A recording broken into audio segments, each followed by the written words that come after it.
आज से 6-7 साल पहले की बात है जब WWE ने अपना great balls of fire premium live event announce किया था और इसको काफी अलग नजरों से देखा गया क्योंकि ग्रेट बॉल्स ऑफ फायर अगर आप इसको थोड़ा सा डिकोड करने की कोशिश करो तो आपको समझ में आएगा कि इस नाम के मतलब क्या निकाले जा सकते हैं। तो फाइनली ये पता चल गया कि ये नाम आया कैसे था। तो इसके बारे में मैट हार्डी ने अपने पॉडकास्ट में बात करी और वो ये कहते हैं कि विंस मैकमैन जो है एक ये कोई सिंगर है, शायद बहुत पॉपुलर है, आप लोग जानते होंगे, मैं गाने वाने सुनता नहीं, मुझे पता नहीं है, जेरी लुइस है शायद इनका नेम। तो इनका इनका जो गाना है उसके लिरिक्स का नाम था ग्रेट बॉल्स ऑफ फायर। तो उससे इंस्पायर होकर विंस मैकमैन ने अपने शो का नाम ही ग्रेट बॉल्स ऑफ फायर रख दिया। कई बार तो मुझे ऐसा लगता है कि फैंस ने सिर्फ मजाक बनाया इस चीज का, लेकिन विंस मैकमैन ने इंटेंशनली किया था क्योंकि वो खिलाड़ी आदमी और खिलाड़ी आदमी वो किस तरीके के वो हमको पिछले 1-2 साल में वैसे ही पता लग गया था। Okay, hello chatters, my name is Rohit and you are watching Wrestle Chatter. Welcome है गाइस आपको वॉइस ऑफ रेसलिंग के एक और नए एपिसोड में। आज होगा चैनल पर मंडे नाइट लाइव, तो हर बार ये होता है ऑलमोस्ट, तो आज आ जाना चैनल पर रात को लाइव। बहुत आप लोग कहते हो भाई इस चैनल पर तो लाइव आते नहीं। सबसे पहले हम लोग शुरुआत करते हैं सोलो सिकोवा से। तो बंदा है बड़ा ज्यादा गुस्से में, बंदे ने गुस्से में डाली अपने इंस्टाग्राम पर एक स्टोरी जहां पर वो मार रहे हैं जे उसो को, उस पिक्चर को लगा और साथ में वो एंग्री इमोजी वाला यूज किया है। मैं सही बताऊं, ये इमोजी ना भी डालते सोलो सिकोवा तो ये इमोजी देख के मेरे दिमाग में जो इस समय पहला नाम चल रहा होता दिमाग में वो सोलो सिकोवा का ही था। अभी तो सोलो सिकोवा को अपनी लॉयल्टी प्रूव करनी है भाई, क्योंकि अब तो वो मौका है। जिमी एंड जे उसो तो अलग जा चुके हैं, अगर ये ब्लड लाइन या फिर जो कुछ भी थोड़ा बहुत भी जो रह गया ब्लड लाइन के अंदर उसमें वो सोलो सिकोवा की वजह से ही। अगर सोलो सिकोवा भी नहीं है तो फिर Roman Reigns is all alone. बाकी पॉल हेमन को भी कंसिडर ऐसा नहीं कर सकता कि वो उसका पार्ट नहीं, क्योंकि अगर वो जलवे दिखाने पर आए अपने अगेंस्ट में रोमन रेंस के तो फिर वो क्या क्या कारनामे कर सकते हैं वो कलाकार पॉल हेमन के बारे में आप लोग अच्छे से जानते ही होंगे। अगली स्टोरी की तरफ गाइस हम लोग चलते हैं और ब्लू केन के बारे में बात करते हैं। ये मैं ये नहीं कह रहा कि ब्लू केन आ जाएगा, ऑलरेडी आ चुका है। तो ऐसे इंडी शोज के अंदर एक सुपरस्टार है जो कि पूरा ब्लू केन वाला गिमिक प्ले करता है। पहले तो मुझे लगा कि ये सिर्फ जो चीजें वो फोटोशॉप है, लेकिन एक्चुअल में मुझे लगा यार ये तो अपने केन जैसा लग नहीं रहा फिजिक के हिसाब से थोड़ा सा। तो पता चला ये एक्चुअल में एक ब्लू केन है जो कि बताता है कि वो रेड केन से ज्यादा अच्छा है और बिल्कुल उसके ऑपोजिट है। जैसे केन के उसमें वो फायर थीम, आग वगैरह, ज्वाला सब निकल रही है, यहाँ पे जो ब्लू केन है ये स्नो वगैरह यूज करता है और जब इसकी एंट्रेंस भी होती है तो भी वहां से जो स्नो है वो गिर रही होती है। अभी मैट कार्डोना यानी कि जैक राइडर के साथ ऑनलाइन कुछ ये उसमें पंगेबाजी में आ गए थे, तो ये कुछ इंटरेस्टिंग सी बात मुझे लगी तो मैंने सोचा आपके साथ शेयर कर देता हूँ।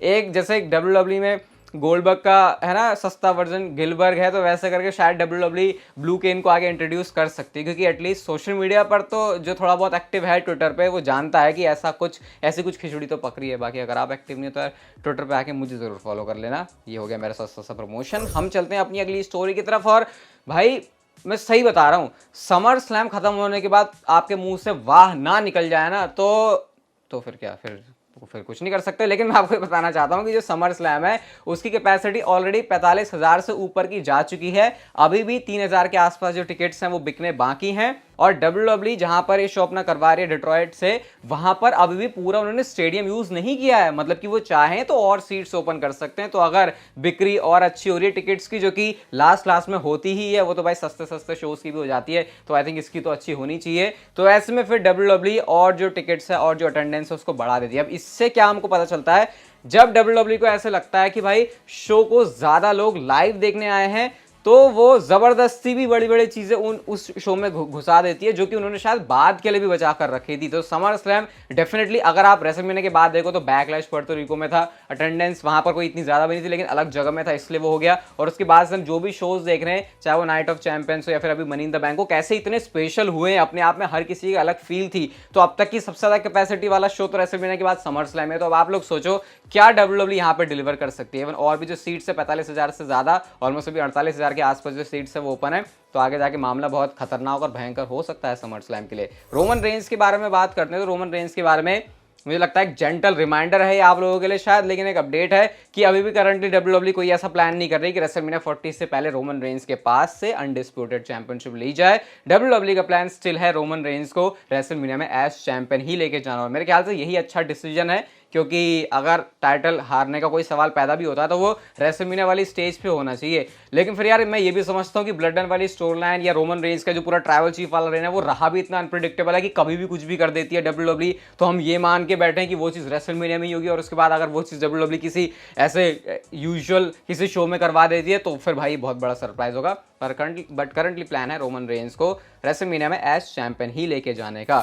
अगली स्टोरी की तरफ गाइस हम लोग चलते हैं और ये बहुत ज्यादा इंटरेस्टिंग है। रेसलिंग ब्लॉग की तरफ से एक ट्वीट आता है जहां पर डब्ल्यूडब्ल्यूई बता रही, जहां पे वो बताते हैं कि डब्ल्यूडब्ल्यूई पिछले कुछ हफ्तों से एक रिहर्सल कर रही है जहां पर पहले लाइट्स बंद होती हैं, उसके बाद लाइट्स दोबारा से आती हैं, उसके बाद कोई रिंग में आता है, उसके बाद लाइट फिर जाती हैं और उसके बाद वो लाइट फिर से ऑन हो जाती है और वो बंदा जो है वहां से गायब हो जाता है। तो इस तरीके की रिहर्सल इस समय डब्ल्यूडब्ल्यूई कर रही है। अब इतने तो आप लोग समझदार हो ही, आप लोग एक्टिव चैटर हो तो इतने टाइम से रेसल चैटर देख रहे हो। जब डब्ल्यूडब्ल्यूई कुछ ऐसा करती है तो मतलब कि उनकी प्रोडक्शन के साथ एक कोऑर्डिनेशन वो बैठा रहे ताकि जो प्लान उनको एग्जीक्यूट करना है वो सही तरीके से हो सके। और जब मैं ऐसे कोई खुरापाती या कलाकारी चीजें देखता हूं, ये सस्पिशियस या फिर मिस्टीरियस चीजें, तो फिर मेरे क्या आपके दिमाग में भी एक ही नाम आना चाहिए करंटली, वो है ब्रे वायट का या फिर फील्ड का या फिर जो भी हम लोग इसके बारे में बोले। ये तो मैंने आपको बता दिया था कि डब्ल्यूडब्ल्यूई जो है ब्रे वायट के प्लान्स अपने तैयार करके बैठ चुकी है। अब वो सिर्फ ये सोच रही है कि क्या सीधे सीधे उनको टीज किया जाए या फिर उनका रिटर्न एक सरप्राइज रिटर्न के तौर पर करवा दिया जाए। और अभी मैंने आपसे कहा कि समर स्लैम में शायद डब्ल्यूडब्ल्यूई काफ़ी कुछ बड़ी चीज़ें कर सकती हैं, तो क्या पता ब्रे वायट वो उसी जगह पर वापस आ जाएं और एकदम से डब्ल्यूडब्ल्यूई यूनिवर्स को शॉक कर दें। हम चलते हैं अपनी अगली स्टोरी की तरफ। और भाई साहब लोगन पॉल के लिए कुछ पंगेबाजी हो गई है। उनकी प्राइम ड्रिंक के बारे में तो आपको पता ही है, अरे पता ही होगा भाई, इतना तगड़ा प्रमोशन जो कर देते हैं, हर जगह प्राइम लिखवा के आ जाते हैं वो अपनी बॉटल में, बिल्कुल फ्रंट से उसको दिखाते हैं कि ताकि हर किसी को दिखे कि ड्रिंक ये कौन सी है। ये जो ड्रिंक है वो थोड़ी सी प्रॉब्लम में आ सकती है क्योंकि इसको भेजा जाएगा या इसके लिए मांग उठ रही है एफडीए के अंदर, इसकी जरा जांच पड़ताल करवाने की। एफडीए मतलब यूएसए के अंदर ना ऐसे फूड, ये जो भी फूड होता है फिर जो भी खाने पीने का सामान होता है उसको एक तरीके से चेक करते हैं। तो इसमें बताया जा रहा है कि ये हेल्थ के लिए अच्छा नहीं है, तो इस हिसाब से ये कुछ प्रॉब्लम क्रिएट कर सकता है शायद लोगन पॉल के बिजनेस के लिए। मुझे ये नहीं समझ में आ रहा कि अगर ऐसे कुछ प्रॉब्लम है तो ड्रिंक अब भी इतना कैसे चल रही है। बट इसको जो यूजुअली लोग सपोर्ट करते हैं वो ज़्यादा करते हैं। अब वो सिर्फ इस वजह से कि वो लोगन पॉल की ड्रिंक है या फिर वो सच में उतनी अच्छी है, वो तो अभी जो जिन सब चीज़ों से निकलेगी अगर ये ड्रिंक तो शायद पता चल जाएगा। ऐसा भी हो सकता है कि एफडीए में जाए भी ना ये लोगन पॉल के लिए, सिर्फ जो उनके हेटर्स हैं या फिर जो उनको नापसंद करने वाले लोग हैं एक एजेंडा चलाने की कोशिश कर रहे हो। ग्रेसन वॉलर का एक ट्वीट आता है, वो कहते हैं the biggest debut in Madison Square garden since that block who वोर द क्रिंज टेसल्स। अब अगर आपको समझ में नहीं आ रहा तो यहाँ पे ग्रेसन वॉलर ये कहना चाह रहे हैं कि रॉक से बेटर डेब्यू है, ये बिगेस्ट डेब्यू है जब से रॉक का डेब्यू हुआ है। अब सही बात है, सही भी कह रहे हैं ग्रेसन वॉलर, है ना, सही कह रहे हैं, हेल गई लगता है। ब्रॉन स्ट्रोमैन के बारे में मैंने आपको बताया था कि उनको अपनी जो नेक फ्यूजन वाली सर्जरी है उससे गुजरना पड़ा है, लेकिन अब ब्रॉन स्ट्रोमैन को देख के बहुत अच्छा लग रहा है क्योंकि कहीं तो ये परफॉर्मेंस चल रही है, डांस परफॉर्मेंस नहीं म्यूजिक परफॉर्मेंस चल रही है। यहाँ पे ब्रॉन स्ट्रोमैन भी अपने जो सुर ताल है वो बैठाने की कोशिश कर रहे हैं और जिस तरीके से ब्रॉन स्ट्रोमैन नाच रहे हैं, कूद रहे हैं, क्लियरली पता चल रहा है कि एटलीस्ट उनकी हेल्थ तो बहुत अच्छी है। वो उस हेल्थ में तो आ चुके हैं कि वो डे टू डे वाले काम अपने आराम से कर सकते हैं। लेकिन वही बात है कि डे टू डे वाले काम करना और डब्ल्यूडब्ल्यूई के अंदर आकर एक मैच हासिल करना, उसमें बहुत बड़ा डिफरेंस होता है। रिकवरी में टाइम तो लग जाएगा शायद क्योंकि ये नेक वाली चीज़ है। इस साल में भी अगर ब्रॉन स्ट्रोमैन आ जाते हैं तो आई थिंक वो एक पॉजिटिव बात ही होगी उनके लिए, क्योंकि अगेन नेक और बैक वाली चीज़ में डब्ल्यूडब्ल्यूई का जो मामला है वो बहुत ज़्यादा सीरियस होता है। एक बहुत पुरानी एक वीडियो सरफेस हो रही है इस समय ट्विटर पर दोबारा से। ऑब्वियसली वीडियो तो मैं प्ले नहीं कर सकता, लेकिन ये एक वो वीडियो जहाँ पर NXT का टाइम है और ट्रिपल एच जो NXT के नए नए सुपरस्टार्स वहाँ पर आए हैं जो ट्रेन होते हैं पहले, उनको सिखा रहे हैं वर्कआउट करने का तरीका, ट्रेन करने का तरीका। और यहाँ पर जैसे ही ट्रिपल एच कुछ बोलते हैं तो उस पर जो एलन नाइट का रिप्लाई वो अभी भी जैसे उनका यह मूवमेंट चल रहा है उसी तरीके से उन्होंने उसको आंसर किया।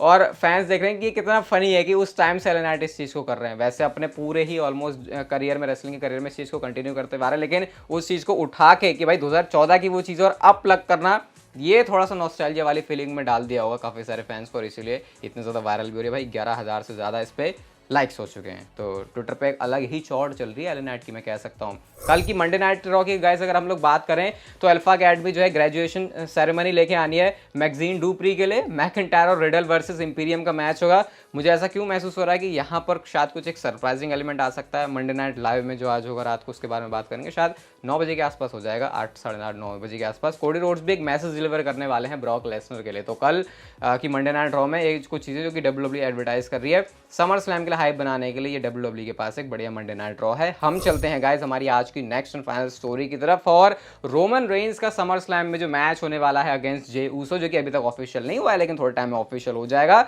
इस मैच में बहुत ही ड्रामेटिक फिनिश आप लोग एक्सपेक्ट कर सकते हो, मतलब कि ऐसा कुछ जो कि रोमन रेंस की डायरेक्शन बिल्कुल ही चेंज कर दे। अभी इस चीज को सपोर्ट करते हुए रूमर्स भी आए थे, मैंने आपको बताया था कि डब्ल्यूडब्ल्यूई जो रैप अप है करने वाली है ब्लड लाइन की स्टोरी लाइन समर स्लैम में, और रोमन रेंस का ब्लड लाइन वाला चैप्टर खत्म हो जाएगा समर स्लैम में, उसके बाद नया चैप्टर शुरू होगा। अब एक बात सोचो, अगर WWE ने ये चीज सोची है कि वो ब्लड लाइन का चैप्टर एंड कर रहे हैं, तो सोचो जो नया चैप्टर शुरू कर रहे होंगे वो कितना इंटरेस्टिंग हो सकता है। काफी सारे फैंस का ये भी मानना है कि यार ये ब्लड लाइन का चैप्टर एंड नहीं करना चाहिए भी, क्योंकि इसको और स्ट्रेच किया जा सकता है, WWE अलग अलग लेयर्स इसमें दिखा सकती है, और हमको पता भी है WWE वो चीज अच्छे से नेल कर भी लेगी, क्योंकि इतने टाइम से, पिछले 3 सालों से वो चीज करी भी है, और कभी किसी ने ये नहीं बोला कि चीजें स्ट्रेच हो रही हैं, जबकि कितना स्ट्रेच भी इसको किया गया, लेकिन एंटरटेनमेंट भी साथ में दिया था। तो अब सोचो वो स्टोरी लाइन अगर फिनिश हो रही है और जो नई चीज शुरू हो रही है, तो यहाँ पे क्या धमाके हो सकते हैं।